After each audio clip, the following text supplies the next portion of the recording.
See if we can get Tyler back. All right, so I'm going to go and open that T12 number 2. It's right here. See what my view looks like.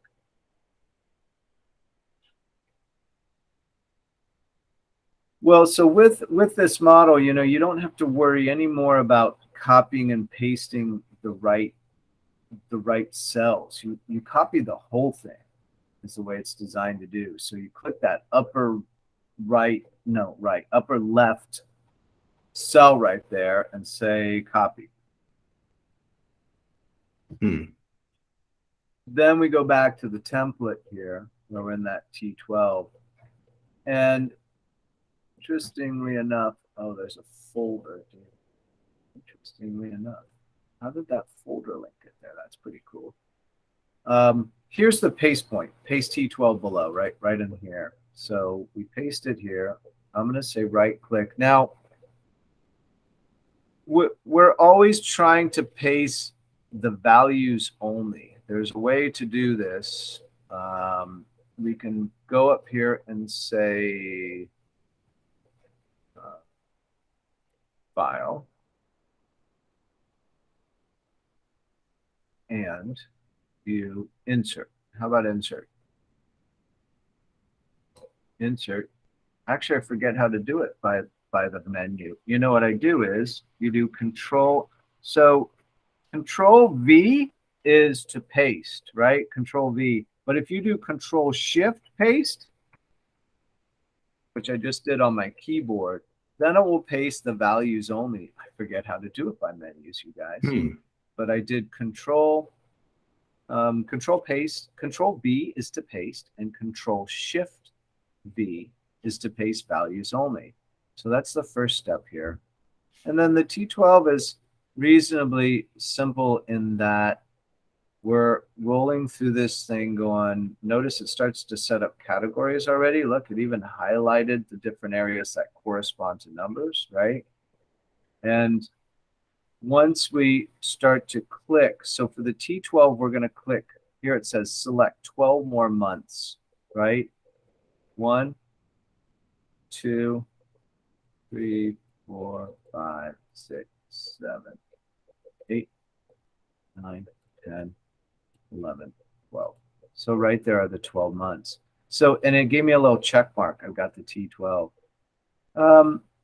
For the T3, I'm going to scroll over here to the end so I can see it easier. These are the last 3, October, November, December. I'm trying to look at what the revenue numbers are. They don't necessarily look higher, which is a little bit unusual. Scroll back and see the others. So you got 30,000, 31, 30, 34, 33, 32, 31, 31, 31, 31, 31, 31, 32, 32. So the last 3 are not really that beneficial in this case, but typically for the T3, we're picking 1, 2, 3. We're picking the last 3. Because it doesn't look that beneficial, maybe I want to go back and I want to tweak this underwriting as much as I can. So for the T custom right here, I might want to do the highest month. So this is 32. Hi, Tyler. Is that you? Yeah. Hey, sorry about that. I don't know what happened. I think maybe the Wi-Fi might have cut out. Yeah. Yeah. If it's okay, I'm sharing my screen and I cut and pasted it into your template. You want me to back up and let you do it? No, this is great. You keep going. Thank you. Because I can click backspace and you can just go back and do it. No, it's okay. You okay. You take control here. I'll watch. Well, okay. So sorry about that. I'm sorry about the troubles, you guys. It always seems like it's a struggle technology. No need to apologize. Well, so TC stands for T custom, and you don't need to use a TC, but it's kind of fun maybe to do. And in this case, I might decide to pick the highest month revenue. So, here's a 34,000. That's pretty high. And here's a 33. That's pretty high.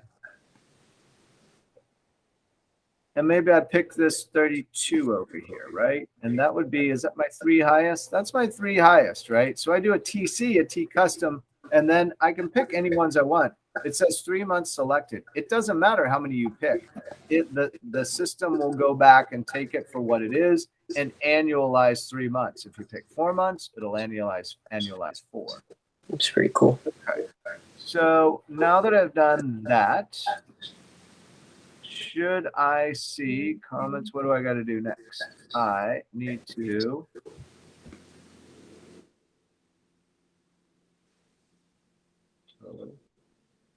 expenses, comments, link. I think I'm just coding the different categories now with the drop-down list, right? So Sunrise Apartments isn't anything. Trailing isn't anything. So although these are highlighted, I don't have to worry about it. This one's right here is rent.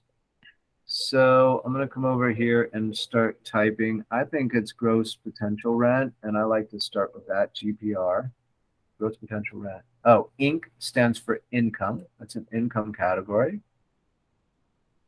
And then this one is a total income. And notice it fills in the T12, the T3, and the TC. And look at the TC. Look how much more income I got. I got up to 400,000 using my custom trailing number.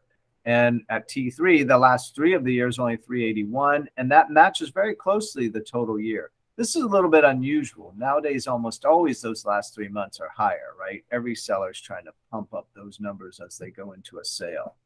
So this one I'm going to put in total income.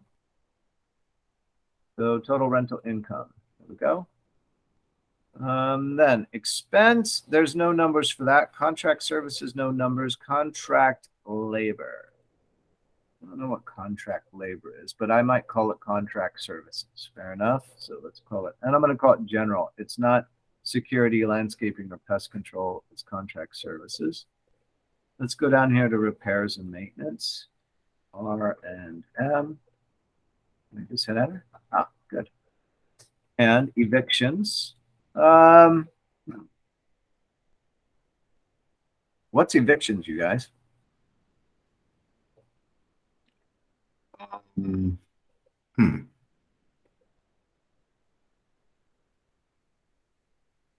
Is that a miscellaneous expense? Yeah. So miscellaneous, let's put in admin, general and admin. How about that? And remember, the system allows you to go back and just click this drop down again. If somebody else doesn't like it, that's your underwriting with. It's very easy to change. Advertising, marketing and advertising. All right. W2 labor. I'm thinking that's payroll.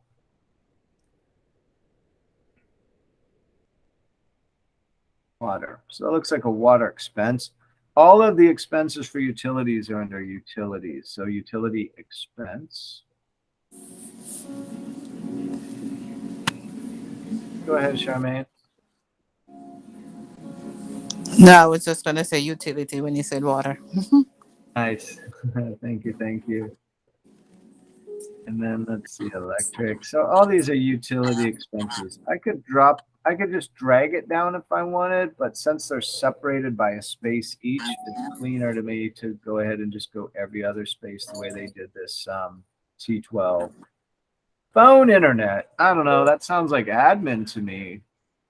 How much is this? $50. That's got to be an admin. Insurance.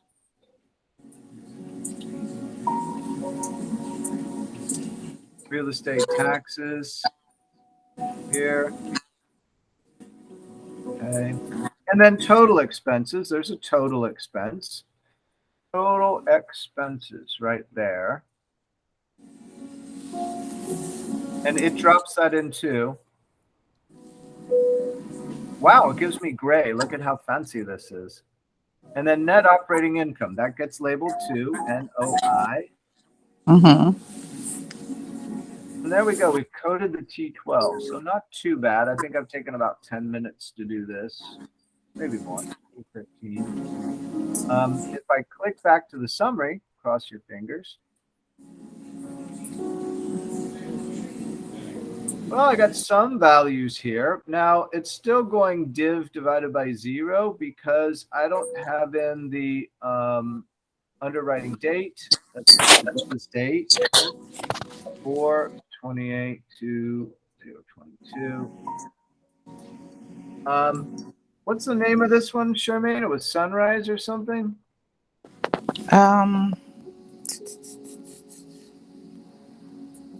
I don't think it was Sunrise. Let me see. Sunrise Vista. Sunrise Vista. Okay. Sunrise Vista. Okay. Let me open the OM to see how many units. And if I didn't have the name or anything, I would go to the OM too. I would likely have that open as one of the initial documents. Sunrise. Number of units, 45.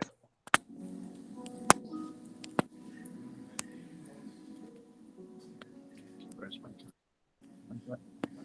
So number of units, 45. Oh, and it's going to ask for rental square feet.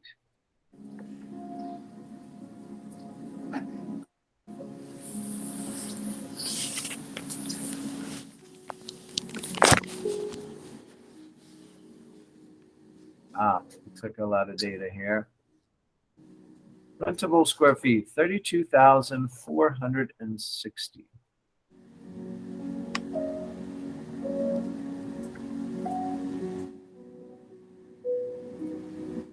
Now, so notice now that we've got that initial 1, 2, 3, 4 pieces of data, now all of the rest of the numbers can populate because they're using those to divide out the per unit and all those different aspects, right? I don't see colors in this one yet.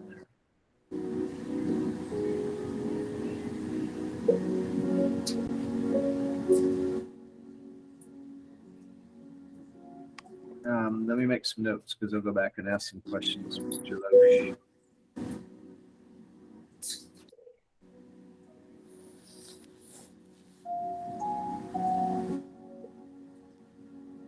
But if these were colored the way they used to be, then we would know that we could move right away from one to the other. But what we're next trying to do is we're trying to look at the pricing tool. So we're wondering what to price this at, right? Because over here, as we start to get, so that's their numbers. Let's assume theirs are right for the moment. Let's move on to ours.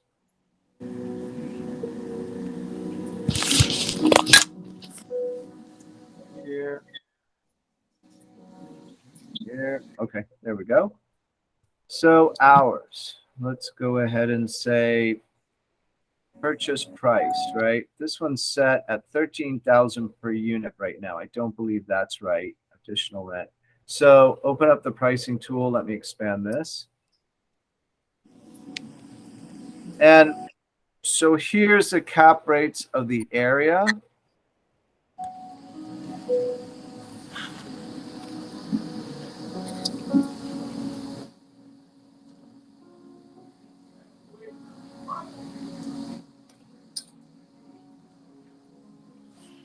So seller, scenario 1, 2, and 3. That's interesting. So scenario 1, notice that we've got, it's taking the effect of the EGI and the expenses. It's giving us the NOI. And that's giving us NOI even after reserves. Not totally sure that's the way I'd like to price it, but okay. And then it's giving us a cap rate for the area of 5.6. We can definitely type that in and change it right there. Valuation, $2 million. Valuation difference. Where's my price per unit?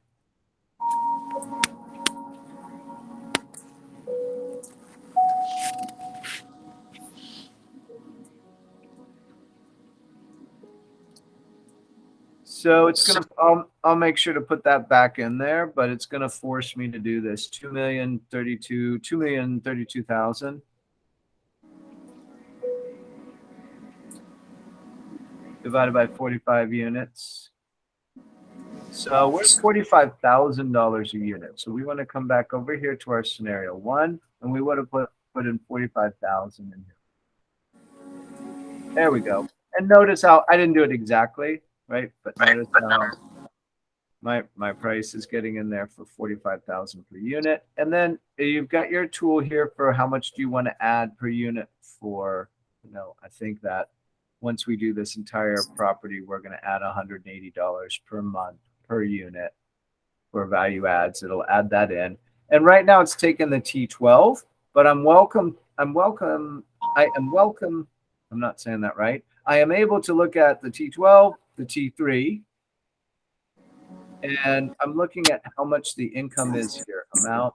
So I might want to take my highest. Maybe I'm going to take TC on this one. I want that 400,000.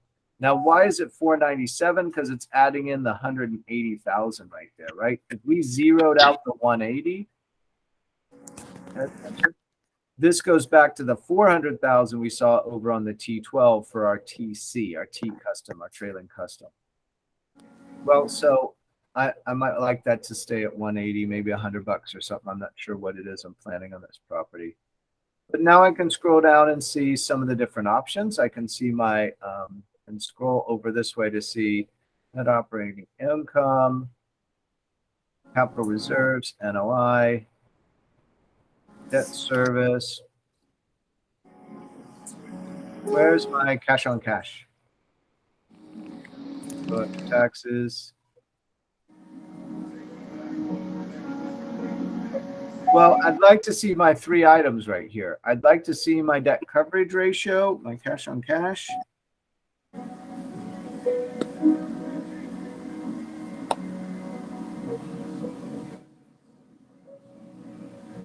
Etc. Right? I don't see those. It's going straight into, I've got a loan assumption. I don't think this one's going to be a loan assumption, so I'm going to turn that off. And it goes straight into my new loan here. I can do a new or a bridge. Okay. Here's my principal balance, my 25% down, my 4% interest, year 1 debt service. Oh, I see. Here's the cash flow before tax, right? It's a negative number right now, 21,000 after my loan. I'm curious if I change this to 3%. Whoops. I'm curious if I could get a 3% loan. There you go. So it definitely likes a 3% loan. And I'm curious if I could do an interest only.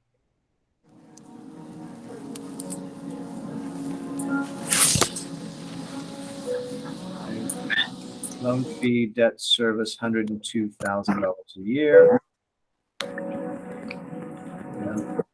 So, I mean, I'm probably stopping on this one, but this has got the other things too, including all the fees as you go down through the property and act fee and all those different things we've got in. How much is my act fee? $100,000. So I like that. Anyway, I'm rapidly out of time. What do you think? Do you think this is enough for you to practice this week on this template? Yeah. Well, it's recorded, so yes. Okay. Nice. Oh, did I lose Tyler again? I'm sorry. Oh yeah, he's been out for a while. Oh, got it. Okay. Well, I'm recording it. We'll send him the recording. Well, so yeah, I think that's your goal, is to download this new one. It should be quite similar to our old. There's some things missing there. I'll go back and start to put in. So each time you use it, download a fresh one. And between David, Loesch, and I, we'll be adding those different things in to make sure it's back to the way the other one was functioning also. So interesting. Yes. In the end, it's not totally different. It's just sort of the collapsible part might make it easier for you to focus on different parts, right? Oh, and by the way, I think I'm not sharing my screen.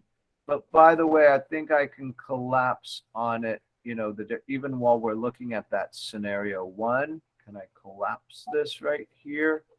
Yes, I can collapse our numbers and just look at the scenario 1 numbers. So I think for me, I'm going to like it a lot because if I can focus on just one thing at a time, then it's easier to get that done. All right. Well, we're down to 6:27. Last minute questions before we were rate and wrap. I did have a question. T custom is something new, and I was just curious because we've seen many, if not all, T12s where you have maybe a month or two where the income is a little bit more than other months. So I'm wondering the significance of adding that into the template. What does that do to that? I'm just trying to understand it basically. I think it I think just he said gives the you. T customers is if when you custom it, like if you want to look at 1 month or 2 months Yeah, I compared think to a 3 months rolling or a 12 month rolling. Yeah, it just gives you more flexibility. It gives you ultimate flexibility over that T12, right? Yeah. For you to Okay. decide as an underwriter what you want to do. I Mhm. think when I roll through a property first, I want to make everything I want to make everything perfect. Let's say everything on this property is perfect. Then I want to go back and see if it cash flows. And if it doesn't cash flow now when everything's perfect, then I have a lot of challenge with this property. There's probably not, if I don't see some magic in there, I might be moving on from this one. I'm moving on from this one, right? So the T custom just gives me one more way to make it. This is the ultimate underwriting in terms of I gave this property every benefit of the doubt and I still couldn't make it work. I'm not going to work with this one. I'm going to let it go. I'm going to work on another one that I can make work. Now, if I give it every benefit of the doubt and it comes back really good, now I'm going to start to go back through my underwriting and make it more conservative. I'm going to start to knock that down a little bit here, there. Go, let's do T12, right? Instead of the custom. So that's kind of my perspective on how to run through it. Does that make sense? Yeah. We just never used the word before, but it's there. Yeah. Yeah.